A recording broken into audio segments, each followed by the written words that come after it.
Welcome to the Do-It-Yourself Gourmet, prepackaged food done right. Today, we're cooking Gourmet, Japanese chuka soba, curly noodles.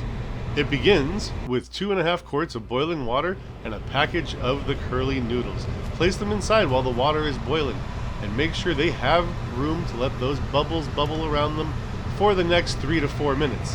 What you're going to do is check them every once in a while, and when they're able to break apart, you can start breaking them apart slowly and gently so as not to break the noodles.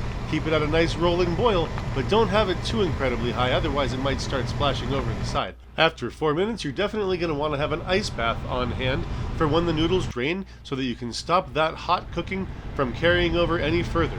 And once the noodles have been mixed around in that nice ice water, then you can take them out, stir fry them, or use them as you please, because then they are ready to go, and that is how you rehydrate the chuka soba noodles for use inside your favorite ramen, stir fry, or whatever else you might please. Do it yourself gourmet folks. Thanks for watching.